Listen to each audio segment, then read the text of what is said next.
her sister, and they were mine. God said it was my hoes.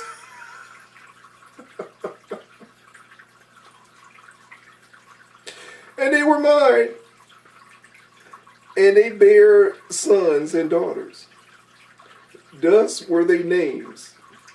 Samaria is Aholah, and Jerusalem is Aholabah. And Aholah played the hoe. I guess so. With a name like that.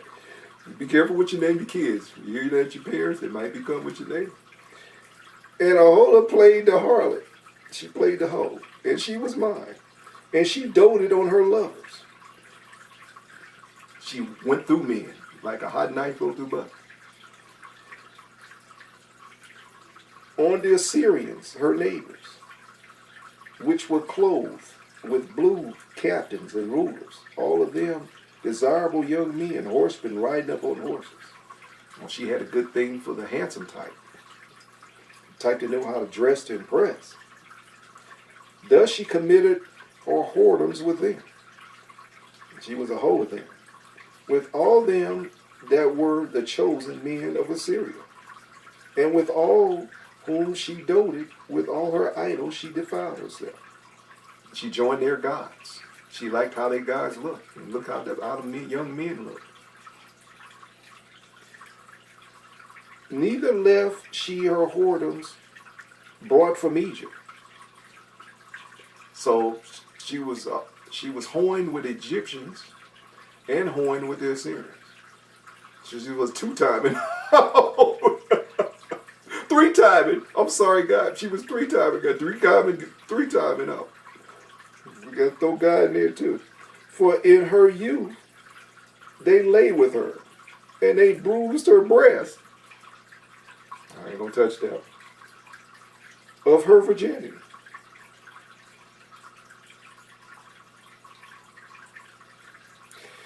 And poured their whoredoms out upon her. I ain't gonna touch that. Choose your imagination. Wherefore I have delivered her into the hand of her lovers, into the hand of the Assyrians, upon whom she doted. Okay, I'm going to turn you over to the people you're playing around with me on. You ain't faithful to me, so you want to be a hoe, let a hoe be a hoe.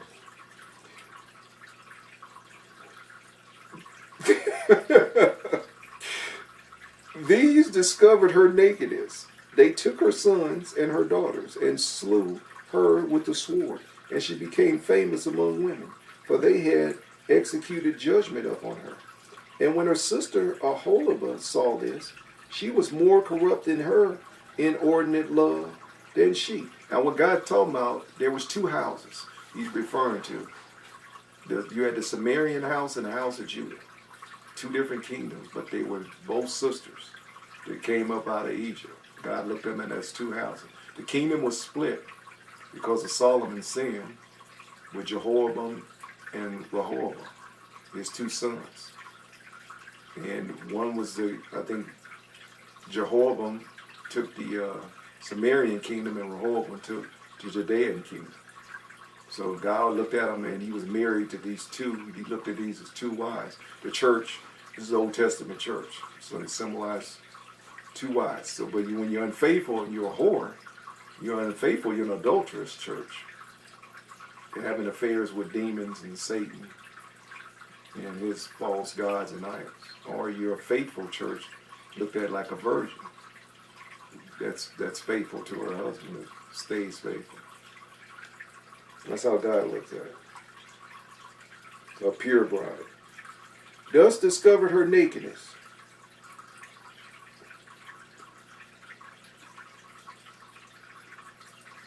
Discovered her nakedness is poetic. Discovered her private part. They took her sons and her daughters and slew her with the sword, and she became famous among women. For they had executed judgment upon her. And when her sister Aholibah saw this, she was more corrupt in her inordinate love than she. She got even more wicked. seeing what happened to her older sister. And in her whoredoms, more than her sister in her whoredoms. She doted upon the Assyrians, her neighbors, captains and rulers, clothed with most gorgeously horsemen riding upon horses, all of them desirable young men. God said this twice. Then I saw that she was defiled, that they took both one way, and that she increased her whoredoms. But when she saw men portrayed up on the wall, the images of the Chaldeans portrayed with the vermilion.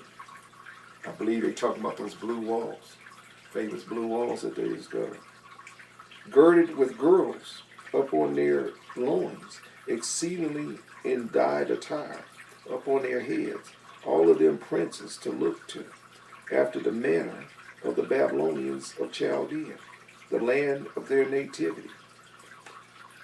And as soon as she saw them with her eyes, she doted upon them, and sent messengers unto them into Chaldea. And the Babylonians came to her into the bed of love. Oh, goodness gracious. And the Babylonians came to her. Read this slowly. And the Babylonians came to her. And I bet they did. Into the bed of love. And they defiled her with their whoredom. God talk. Now I can make it way more graphic, but I'm cleaning God up for you. Taking something rated R, or could be X in some cases, and trying to make it PG and make it G. Got to clean God up. That's my job lately. Because he gets pretty graphic here. You can understand that's what he's saying in the original language. You would be shocked that your eyes would pop out your head. And as soon as she saw them with her eyes, she doted up on them. She rushed and sent messengers unto them into Chaldea. And the Babylonians came to her into the bed of love, and they defiled her with their whoredom. Use your imagination. And she was polluted with them, and her mind was alienated from them. So she discovered her whoredoms and discovered her nakedness. Now God's referring to all this with idol worship. Them worshiping idols. They're mixing God with their pagan, heathen religions. God ain't having it. He ain't having it today. You're only fooling yourself. Even these helly days, God frowned on. Still, they're still pagans. You opening the Pandora's box for Satan to come in your house and terrorize you without God's protection, and you think you can mix the two. That's for you so-called Christians. You don't understand what total separation is. So she discovered her whoredoms and discovered her nakedness. Then my mind was alienated from her, like as my mind was alienated from her sister. Yet she multiplied her whoredoms, in calling to remembrance the days of her youth, wherein she had played the harlot in the land of Egypt. For she doted upon her paramours, her many lovers. Paramours. Oh, that sounds so French.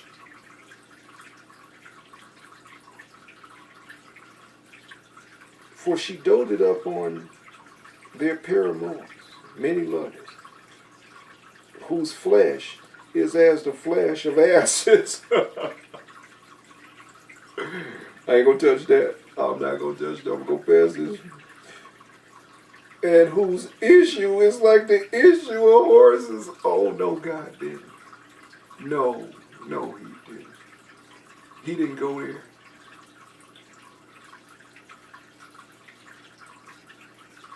How can I really put this in a roundabout way? Where it's clean and sterile, but yet the point is, see, I'm usually not bad at having a word for something, but this here, to make it PG or at least G, this here is a challenge. God is saying, as clean as I can make it, their ejaculation, that's a good word. It's like when a horse ejaculates all over there. That's clean as I can make that. Now the street way would have your hair stand up. I can say it in the street, but I'm not. I'm doing this for the kiddies. In case they won't know what I'm talking about. But your parents can, if you don't know, you can run the dictionary and look up ejaculation.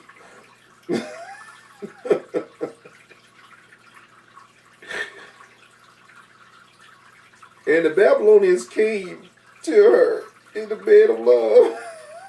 This is the Bible. Now, say somebody's flipping by the channel and they hear this, they think that I'm reading from some love novel, some novel that's.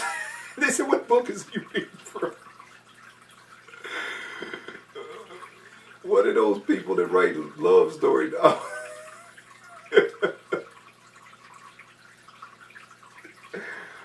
No, this is the Bible.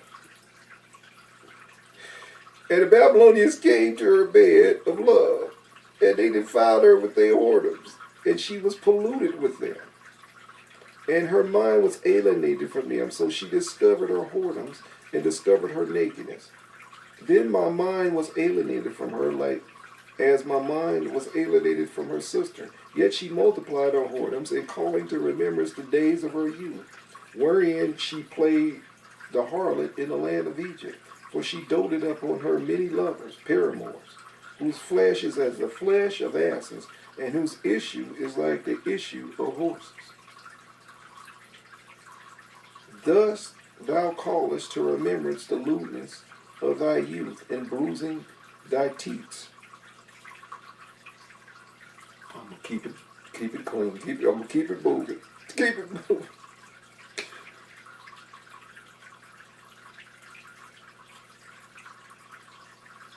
God's saying in a roundabout way that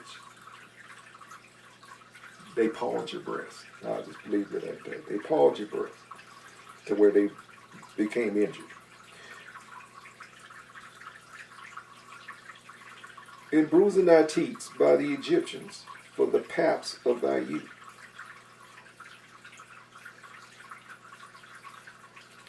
Therefore, O Aholabah,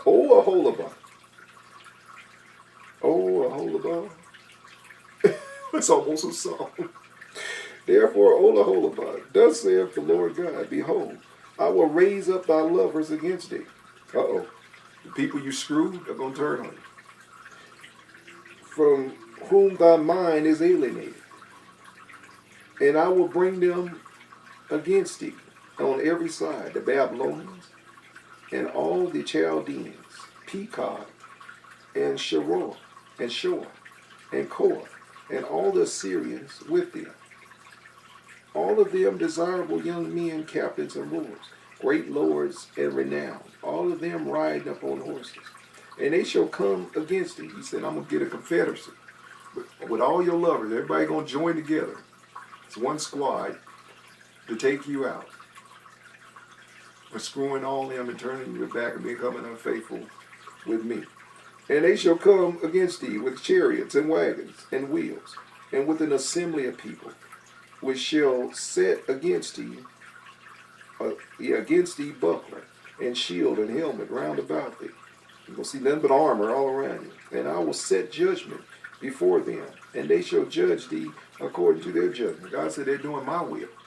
God's the Lord of hosts, the Lord of armies. Use whatever at his disposal, including your enemies. God could turn your enemies against you. God could use lions, tigers, hyenas, elephants to take you out. You could use insect kingdom. You can use the reptilian kingdom. Snakes. Send snakes after you. Look what he did to old Pharaoh. All the different plagues. He showed he's the boss of everything. That's why you don't mess with God. He is the boss. He's the big G. He can turn Satan loose on you and his minions. He's the Lord of them too. Lord of hosts. Everybody has to answer to the big G, to God. That's why you should serve him, because it's the big G. Like these people turned it back on him. See what they getting here? And I will set, and these are his people, and I will set my jealousy against thee. Oh, there's that word again. No sooner than I said that earlier. How many times God referred to himself as a jealous God based on how many times he called himself a God of love? Well, you see that one time in 1 John 2. Something. But here, we just read it again. It says in the New Testament too. In case you think this is just the Old Testament where he's calling himself jealous, it's in the New Testament too. Paul made several references to God referring to himself as jealous. Corinthians, I believe. Definitely in Corinthians. I think also Galatians or Hebrews, one of the two.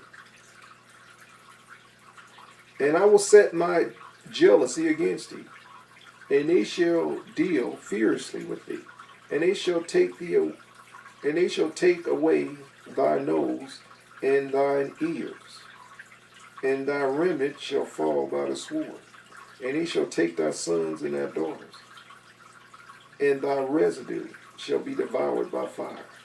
They shall also strip thee out of thy clothes, and take away thy fair jewels. They taking everything. They're like locusts. Thus shall I make thy lewdness to cease from thee, and thy whoredoms brought from the land of Egypt, so that thou shalt not lift up thine eyes unto them, nor remember Egypt anymore. I'm going to wipe you out so bad you're going to forget your pagan worship and that you brought from Egypt. And they shall deal with thee hatefully, and they shall take away all thy labor, and shall leave thee naked, bare, and the nakedness of thy whoredoms shall be discovered, both thy lewdness and thy whoredoms. I will do these things unto thee, because thou hast gone a whoring after the heathen, and because thou art polluted with their idols. Thou hast walked in the way of thy sister. Therefore I will give her cup into thine hand. What she got, you're going to get. You get the same treatment by your enemies. Thus saith the Lord God, thou shalt drink of thy sister's cup deep and large. Thou shalt be laughed to scorn, and had in derision. It containeth much. Thou shalt be filled with drunkenness and sorrow, with the cup of astonishment and desolation, with the cup of thy sister Samaria.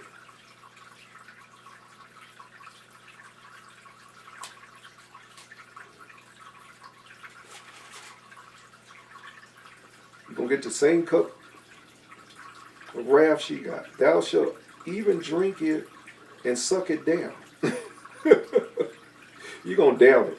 To say in the street, you're going to down this. And thou shalt break the herds thereof, or the shards thereof, and pluck off thine own breast. Ladies out there, how would you like to pull your own breast? I mean, are you sure, Brother Jay, you reading the Bible? Yeah, I'm sure. I'm sure I'm reading the Bible.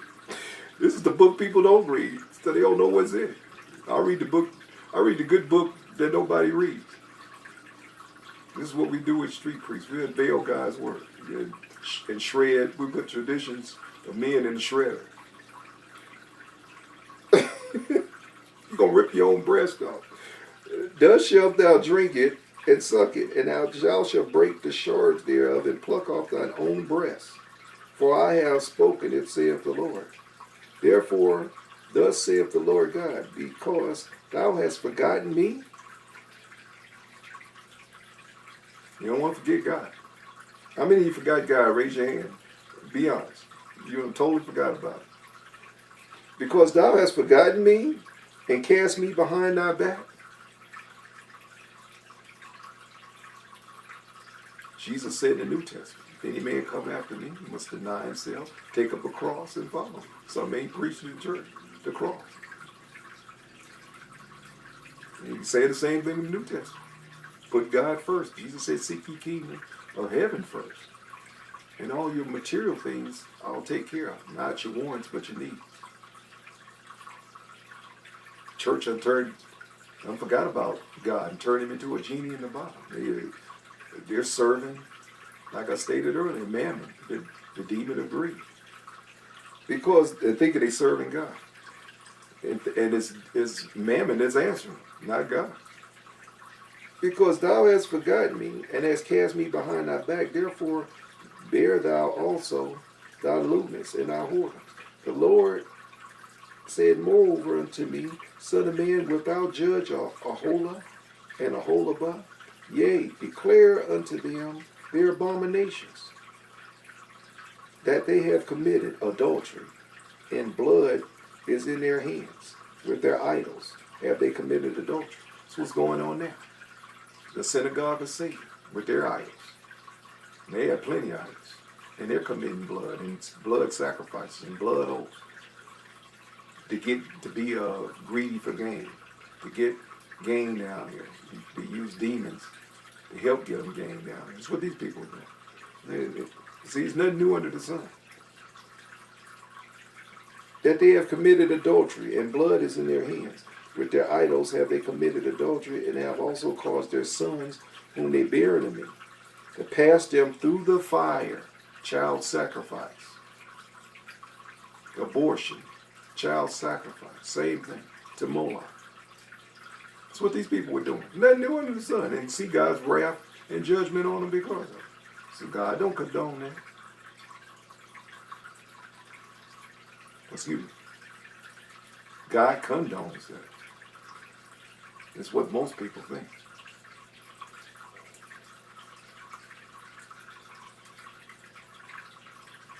God's a righteous God and a righteous judge. Murder is murder. Child murder is even worse to him. And he's judging right now because of that now. He's judging child sex trafficking right now around the world.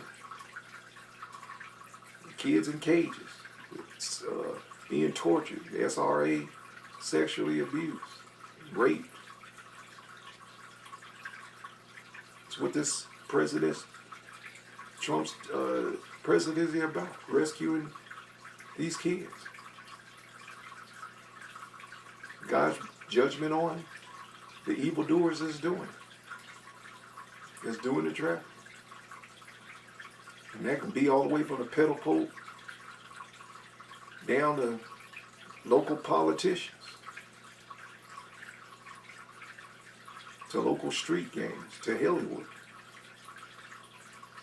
God's judging right now. A corrupt is doing this, passing the kids through the fire to Moloch. God ain't with it.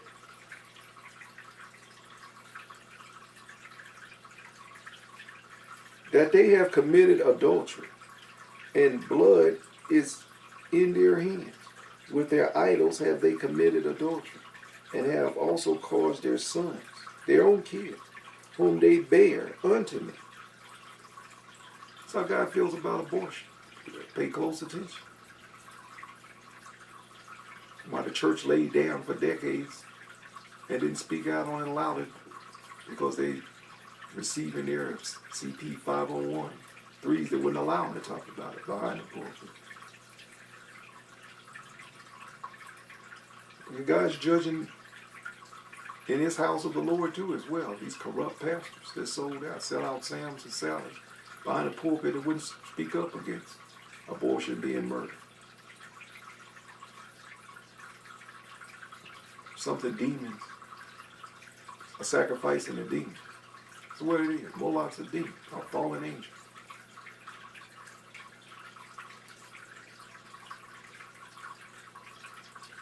That they have committed adultery, and blood is on their hands. And with their idols have they committed adultery, and have also caused their sons, whom they bear unto me, to pass them through the fire, child sacrifice, to devour them. Moreover, this they have done unto me. God said unto me, taking it personal. This nation's one nation under God. This is the Christian nation. Pilgrims. with a musket in one hand and gunpowder in the Bible in the other, founded this nation, or helped found.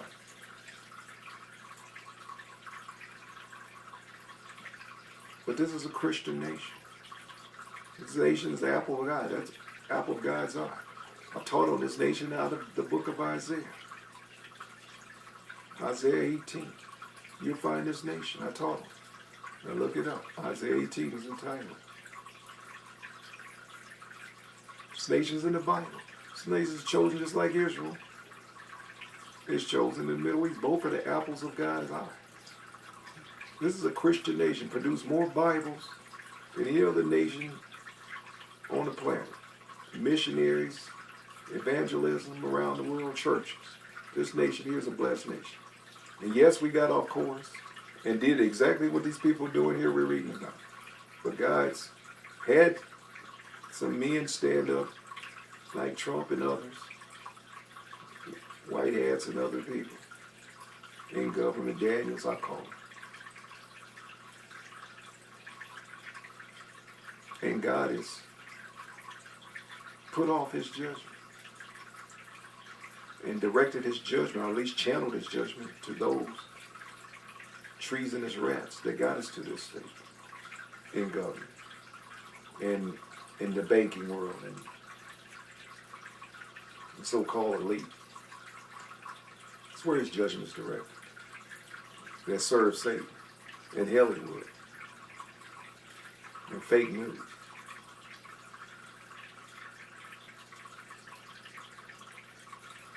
That's where his judgment's at. These false prophets behind the pulpits. Moreover, this thus they have done unto me. They have defiled my sanctuary, my church, in that same day, and have profaned my Sabbaths, my holy days. For when they have slain their children to their idols, sacrificing our babies to Moloch, sacrificing our babies to Baal.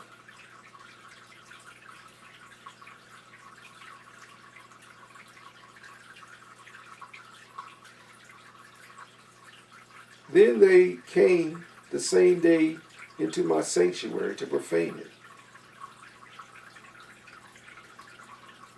Don't go sacrifice your kids.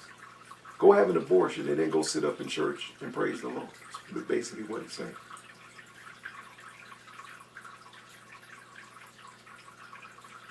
Put it in street language so you can understand. That's why I don't get on this left-right paradigm. Both sides are doing it. You got people on the right getting abortions and people on the left. They're just hypocrites about it.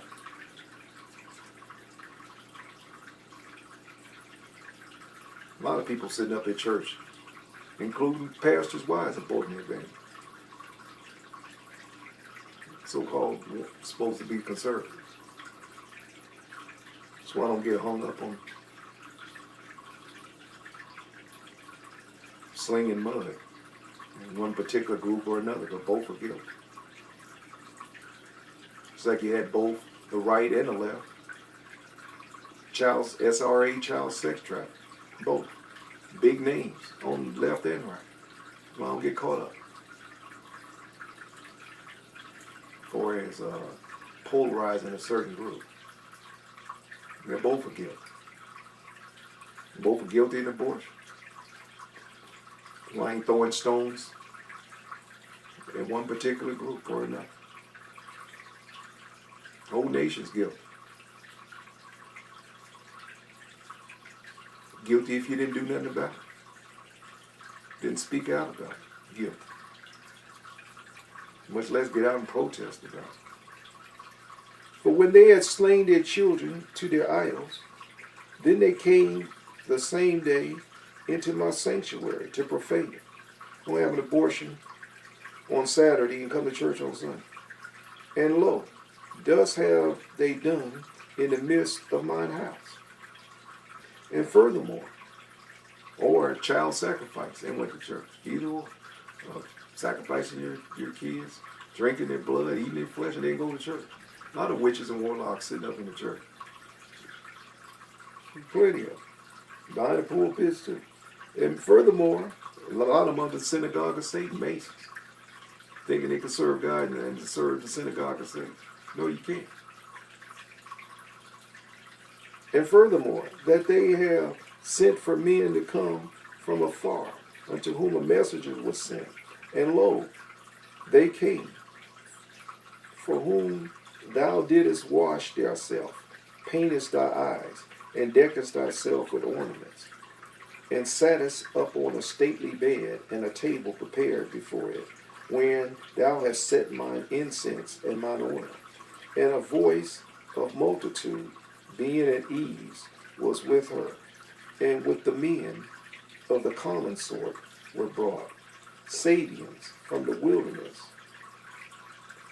which put bracelets upon their hands, and beautiful crowns upon their heads. Then said I unto her that was old in adulteries, will they now commit whoredoms with her, and she with them? You mean you got another trick coming after all the tricks you done had? God said, this is a ruthless hoe. She had no boundaries. You gonna do it with them too?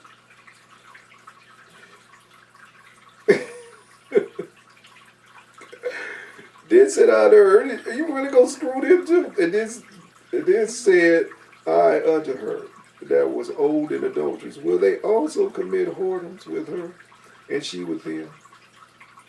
Yet they went in unto her. They screwed her anyway. They went into her as they go into a woman that playeth the harlot. They treated her like any other hoe. So went they into a hola, and unto a holabah, the lewd women. And the righteous men, they shall judge them after the manner of adulterers, and after the manner of the women that shed blood, because they are adulterers, and blood is in their hands. But thus saith the Lord God, I will bring up a company upon them, and will give them to be removed and spoiled, and the company shall stone them with stones. That's old.